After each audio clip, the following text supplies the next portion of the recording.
hello everyone स्वागतम जनाइছো मोर YouTube चैनलटলৈ আজিৰ ভিডিঅ'ত মই অতি সহজে কেনেকৈ বেবি হেড বনাব পাৰি হেতু দেখুৱাম আপোনালোকে ভাল পালে ফিডবেক জনাব তাৰ কাৰণে ব্যৱহাৰ কৰিম মই 4 প্লাই উল পিংক কালাৰৰ এটা বল এটো মোটামুটি 50 গ্ৰাম মান আছে আৰু 4 mm ৰ ক্ৰচেট হুক কুৰ্চি হলা বুলিও কয় তো এটো লাগিব তো আমি এতিয়া প্ৰথমতে বেবি হেডটো আৰম্ভ কৰাৰ আগতে মই জনাই দিও এই মই বনাই আছো 6 মান্থৰ পৰা 1 বছৰৰ ভিতৰৰ বেবিৰ কাৰণে হেড তো তাৰ কাৰণে 4 প্লাই উন যদি লয় আপুনি মোটামুটি 4 mm আপুনি হলাই দি গাঠিলে তেতিয়া হলে 75 to 80 চেইন লাগে এনে 75 হলে হৈ যায় তো 75 চেইন এনেকে গাঠি লব আৰু প্ৰথমতে স্লিপ নোট দিব চেইন গাঠাৰ আগতে হেতু যদি আপোনালোকে ভালদৰে বুজি পোৱা নাই বা ইয়াতে যদি ধৰিব পৰা নাই তেতিয়া হলে মোৰ আকো ভিডিও আছে বেলেগ ভিডিওত ভালকে দেখুৱা আছে স্লিপ নোট কেনেকে বনাই মই তাৰ লিংকটো আই কাৰ্ডৰ আই বাটনটো দি দিম আৰু নহলে ডেসক্ৰিপচনত দি দিম আপোনালোকে চাই লব তো এতিয়া 75 চেইন মই এই বনালো বনাই এটো মই এতিয়া জয়েন কৰি দিম জয়েন কৰাৰ আগতে আপুনি ভালদৰে এনেকে চেইনডাল ধুনিয়াকে মিলাই লব যাতে এটা ফালেই থাকে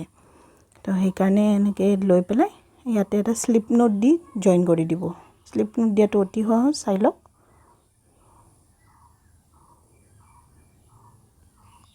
এতিয়া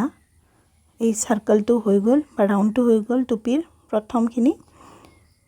এই ফাৰ্স্ট যেটো চেইন আছে এইটো চেইনত প্ৰত্যেকটো নডতে বা প্ৰত্যেকটো চেইনতে আপুনি প্ৰথমতে এনেকে তিনটা চেইন গাঠি লৈ প্ৰত্যেকটো চেইনত এটাকে ডাবল ক্ৰচি দি যাব চাই লওক ডাবল ক্ৰচিটো কেনেকে দিব আৰু এটা কথা মনোযোগ দিব যে আপুনি যেতিয়াই চেইনটো বনাই ফ্ৰী এন্ডেডি বনাব টাইট কে নবনাব টাইট কে বনালে এনেকুৱা ধৰণৰ প্ৰবলেম হ'ব টাইট লাগিব আৰু বনাব অসুবিধা হ'ব এয়া প্ৰথম চেইন হৈ গল এতিয়া মই গোটেই ৰাউন্ডটো বনাই দেখাই আছো আপোনালোকক এতিয়া মই লাষ্ট চেইনটো গঠিম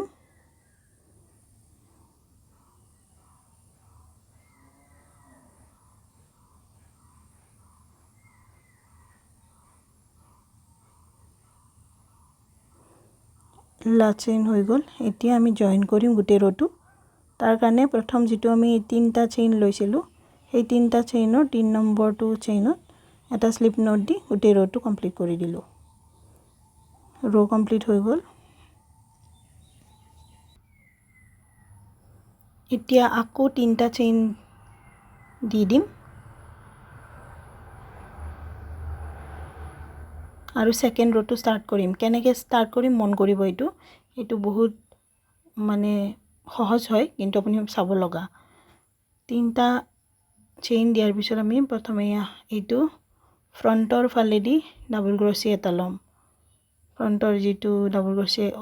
প্ৰথম ৰটো আছিল প্ৰথম ৰটো তাৰে এটা ডাবল ক্ৰচি এনেকে লৈ এইটো ডাবল ক্ৰচি বনাই দিম এইটোক ফ্ৰন্ট পোষ্ট ডাবল ক্ৰচি বুলি কয় আকৌ ঠিক তেনেদৰে এটা ফ্ৰন্ট পোষ্ট লম এয়া দুটা ফ্ৰন্ট পোষ্ট ললো এতিয়া ঠিক তেনেদৰে ব্যাক পোষ্ট লম মানে ব্যাক ফালেদি ডাবল ক্ৰচি এটা লৈ লম এয়া আকৌ ঠিক তেনেদৰে আকৌ এটা ব্যাক ফালেদি ডাবল ক্ৰচি লৈ লম আমাৰ দুটা ফ্ৰন্ট পোষ্ট আৰু দুটা ব্যাক পোষ্ট ডাবল ক্ৰচি হৈ গল এতিয়া ঠিক তেনেদৰে আকৌ দুটা ফ্ৰন্ট পোষ্ট ডাবল ক্ৰচি বনাম আকৌ দুটা ব্যাক পোষ্ট ডাবল ক্ৰচি বনাম আৰু এনেকে গোটেই ৰটো কমপ্লিট কৰিম চাই থাকক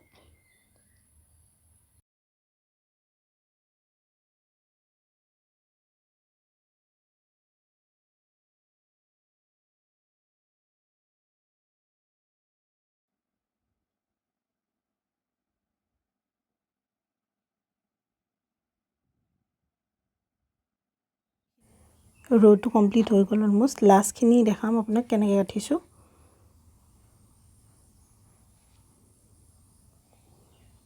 এই আমাৰ ফ্ৰন্ট পোষ্ট লৈছো তাৰ পিছত আকৌ এটা ফ্ৰন্ট পোষ্ট লৈছো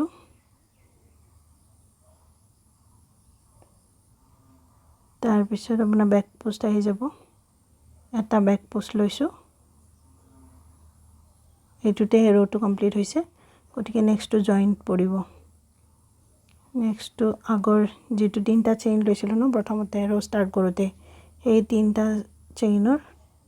যেটো খালিতে আছে সেইখিনিত মই এটা স্লিপ নট দি ৰ'টো কমপ্লিট কৰি দিছোঁ এনেকৈ আপুনি আকৌ দুটা ৰ সেম ফ্ৰন্ট পোষ্টৰ জায়গাত ফ্ৰন্ট পোষ্ট বেক পোষ্টৰ জায়গাত বেক পোষ্ট মানে দুটা ফ্ৰন্ট পোষ্ট দুটা বেক পোষ্ট কৰি পেলাই দুটা ৰ কমপ্লিট কৰি দিয়ক তাৰপিছত আপোনাৰ ৰ'টো মানে ৰিপটো কমপ্লিট হৈ যাব তো এনেকৈ কমপ্লিট কৰি যাওক আকৌ দুটা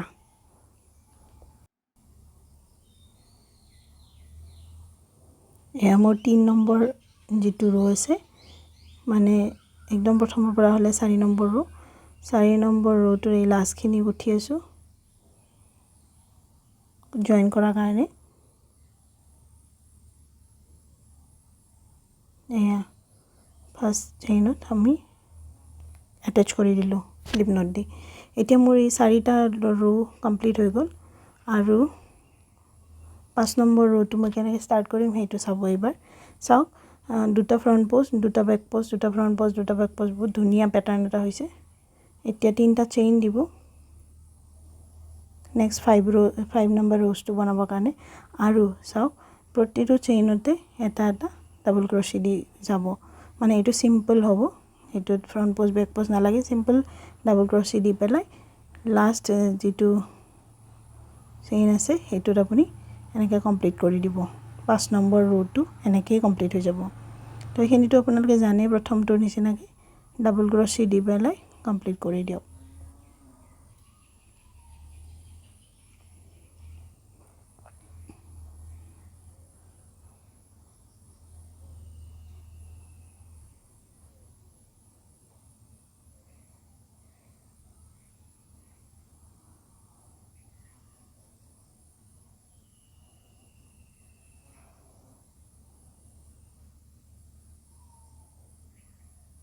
দেখিছে নহয়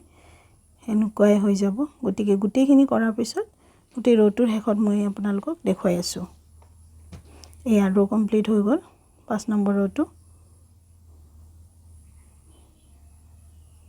খুব ধুনিয়া এটা প্যাটাৰ্ন হ'ব আপোনালোকে অতি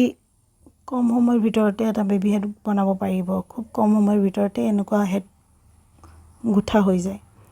সো এই লাষ্ট ৰটো মই আগৰ নিচিনাকৈ প্ৰথম যেটো তিনটা চেইন লৈছিলো হেনেকে স্লিপ নট দি পেলাই কমপ্লিট কৰি দিম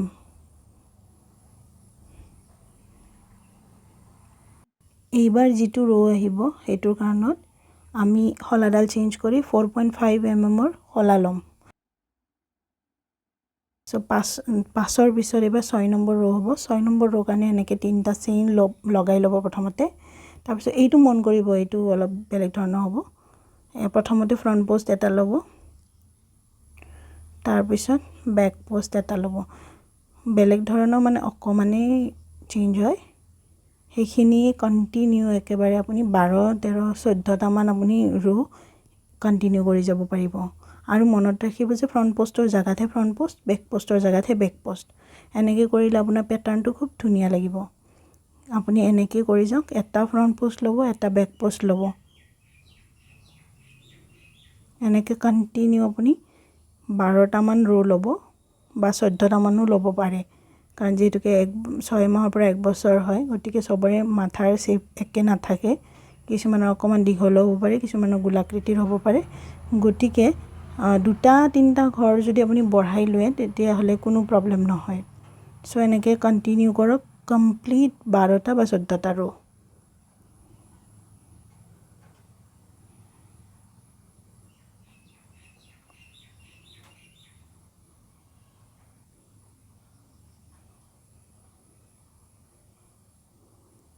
মোৰ 6 নম্বৰ ৰটো কমপ্লিট হ'ল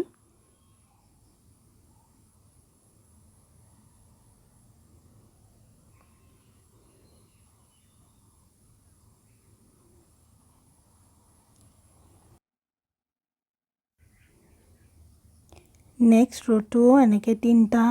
চেইন দি পেলাই ফ্ৰন্ট পোষ্টৰ জাগাত ফ্ৰন্ট পোষ্ট আৰু বেক পোষ্টৰ জাগাত বেক পোষ্ট দি পেলাই মুঠতে 12টা বা 14টা ৰ' কমপ্লিট কৰিব লাগিব